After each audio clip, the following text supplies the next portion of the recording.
In this episode of In My Opinion PRU, we speak to a group of young Malaysians who thinks there's so much more to Malaysia than just Melayu, Cina, India, dan lain-lain.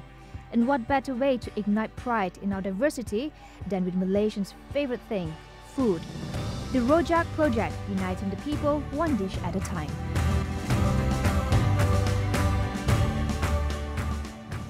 We asked ourselves, what is, the thing that we love about our country? When it all began, I wrote down about the positive things after going through a lot of negativity in our country, and sometimes you have to note it down. For example, our Malaysian people, Malaysian culture, Malaysian humor, our holidays is something that we love as well. But what is the one thing, that all Malaysians can relate to, despite being here in Malaysia and despite being anywhere else in the world? It's food. Because food has never stopped us from spending time together despite our differences, And I realized that when we think about food, we're very happy. It brings us to a different dimension because there's no judgment, there's no hurt, there's only joy and lepa and spending time together and more colors, more vibrance. But is food the only thing that really is about our Malaysian unity? I don't think so. But at this stage, what we are trying to focus on is about food. I think being Malaysian is being Rojak. It's being accepting of all sorts of people and every shade, every color, every culture. And I think being Malaysian is to be able to sit around the table and just eat together and just enjoy a meal together, I believe that, like I said again, we're either Malaysian or not. We should embrace our diversity. We are different. We are of different formation that comes together. Just like Rojak, different element that forms together. Even having an Indian friend, best friend, that's Rojak. Even within ourselves, if we have different heritages, we are Rojak. We accept that. How many of us have different culture and heritage? You see, we became too selfish, too ignorant to realize that among us right now, you have no idea that a lot of them are not what we think. I met a person who has a Chinese name, but actually by right, he's a Sino Kadazan. I met people along the way who are Malaysian Kiput. What is a Kiput? Lumbawang, Penan, Lundaye, Lumbawang, Kelabit. When all these words have no, resonation to us, that shows that we don't know our country. We came back from Pahang, and we saw along one street of different religious temples side by side each other. Is there love going on or not in our country, in every state? And maybe that's part of what we're trying to do. I just came back from Johor. The kopitiam had, a Chinese kopitiam, and many Malays are sitting inside, eating. No problem. So I think no one knows what's going on, and that's what we're trying to do, and do our best. And we fail lah. We try lah. I think the whole idea is that, we are actually all Malaysian. This is all our culture together. And I think when we use a different Malaysian food from different states, like I'm from Selangor, Fian from Selangor or Malacca, and then, if we use a Kelantanese food for our food portrait, you're kind of like discovering a whole new culture, a whole new cuisine. And I think it's just that awareness and that embracing of a different culture. Every Malaysian knows the answer, but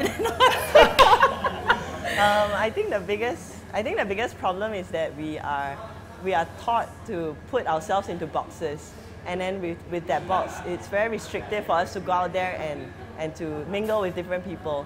So I think that's why the Rojak Project was really exciting for us, is because we give people the opportunity to go out of your comfort zone, meet someone new, and learn about different cultures that we never even heard of in Malaysia. Always, when I was in Australia, I always felt the need to come back to Malaysia, and but I still went ahead and got my PR because there was an opportunity, so I just took it.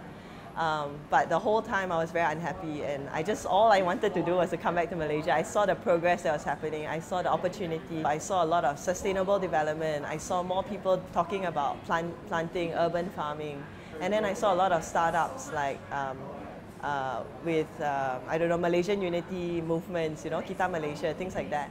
And I saw a lot of all these, but they're all very small. So I thought I really wanted to be part of that because I felt like I was betraying Malaysia by being in a different country and contributing to a different country when that country itself is already so developed. Why am I doing helping a developed country when my own country is like going through all of these changes? Malaysia has so much opportunity. Why are we leaving Malaysia? And if everybody leaves Malaysia, then what? We always think that the grass is always greener on the other side, but not knowing that actually we have a lot of grass as well. We just need someone to water it. Yeah, we just don't, we seem to not have that patience, and we seem to be more negative, and we seem to always see the better side of others, but we never see the better side of what we have here. And maybe that's what, you know, part of what we're doing on Phase 2 is to show that better side, what people may not know behind our scene. I think in every country there's going to be problems, and in every country there's always going to be a solution as well. And I always believe that the people have the power, and the people are able to make changes in a country if they are not satisfied. And it's just a matter of how united are the people to be able to make positive change in the country that they love. I think a lot of the focus is focusing on all the bad stuff that's been happening, you know, all the fights, all of this negative stuff. But then there's so many positive things that are happening. Whenever these negative things happen, positive things happen. Why are we not focusing on that? When, you know, the mosque, when the Christians came to the mosque to celebrate together, or when, you know, when the Christians were praying, the Muslims were sitting around protecting them. Why are all these not focused on or like projected even higher? Why is all the noise so loud? Like, I think media can do its part by focusing more on the positivity and all of the pride that Malaysia has, versus like only, you know, focusing on all the, I know it makes more marketing sense to focus on the negative, but, you know. But I think you should know, even for yourself, we are a bit tired. You know, our whole life we've been hearing this from young, from newspaper, never ending, you know. And the only thing I remember in newspaper that makes me happy is watching Lat. You know, reading Lats, you know, because that's the only thing that always reminds me about being Malaysian. Out of the whole entire newspaper, politics or whatnot from young. And you see a lot of people are not connected. If you see a problem, are you going to do something about it? If you're going to complain, it's useless. The same thing. Have you met people, I mean, let's be honest. Have you met people who say, oh, this country is so bad, everything, yada, yada, yada, but then they don't vote? Isn't it funny? And they spend lengthy hours of time talking about it. Or you meet people who have said, you know, oh, so dirty, Malaysia's so dirty. Would you clean it? Don't want to clean, then you open your mouth. If we don't change this attitude in our mind and our heart about this kind of attitude, then we have to accept that we will all fail. Like what Ola Bola said, you know, we win together, we lose together. Everything we do right now, every Malaysian has a part to play. Whether it be kindness in small ways, in big ways, everyone has to play that. If Malaysia is wrong, we keep her right. If Malaysia is right, we keep it tight. Evil will triumph if good people do nothing. If we as common Malaysians allow this to happen, we have to accept it and stop complaining. Complaining is silly. We either act or we forget. And if we act with love.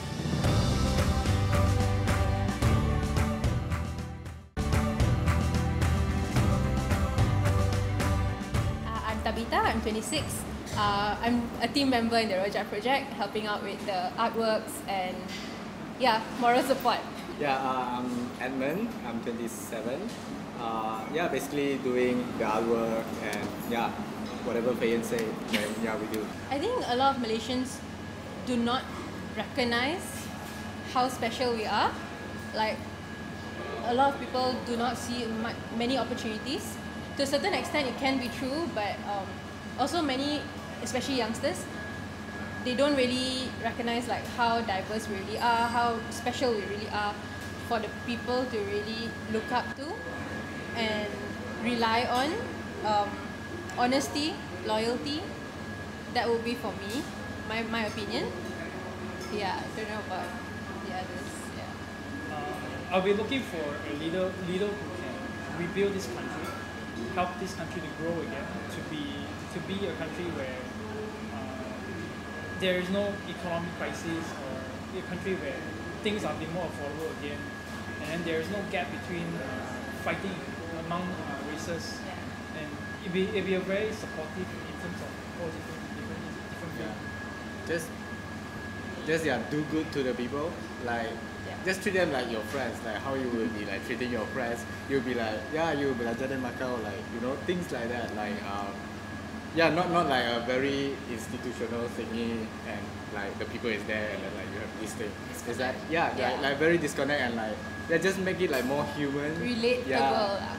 More relatable and all that. We are seeing, for what I'm seeing there are a few potential leaders that is on the way to actually kind of really embrace everyone's differences and really want to just build a better country. Yeah, I'm definitely seeing that growing. Hopefully, time being will be that strength will be good enough to actually lead a country. Yeah, I agree with John, and I also feel a lot of many different people are rising up in different ways to actually like show the essence of being Malaysian.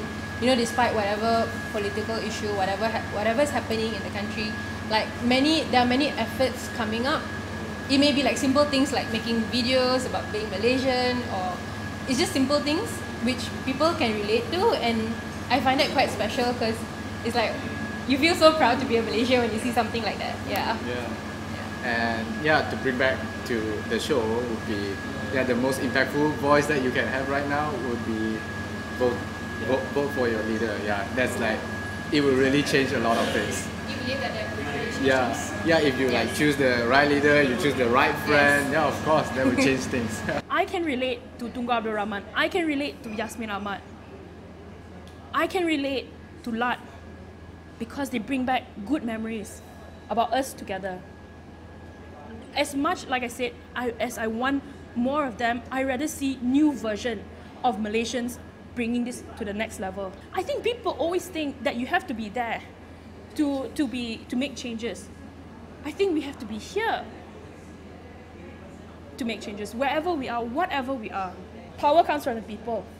If we don't see it, we are very strong.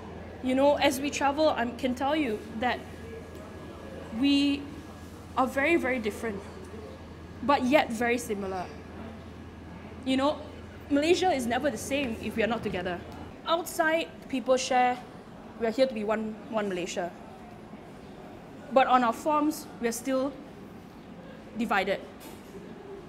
It's a divide and conquer situation, which is boring. I think it's very lame.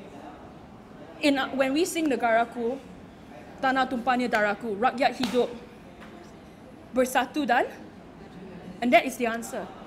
How can we bersatu dan maju if we don't even know our own people? And that's where we're coming from. We're here to find out who are these Malaysian people. Malaysian people of what? Not just about our careers, but who are we? If we don't know our people, how are we going to be united? Race-based politics? Absolutely not. What's the alternative? Malaysian lah. I don't think it's necessary. I don't think It's not. Definitely not. Why do you need that for? Yeah, exactly. Can I just speak Malaysian? Yeah. Or unless like you want to choose your food or something. Other than that, I don't think there's like a exception. need of it. I want Chinese food or Indian food. You know?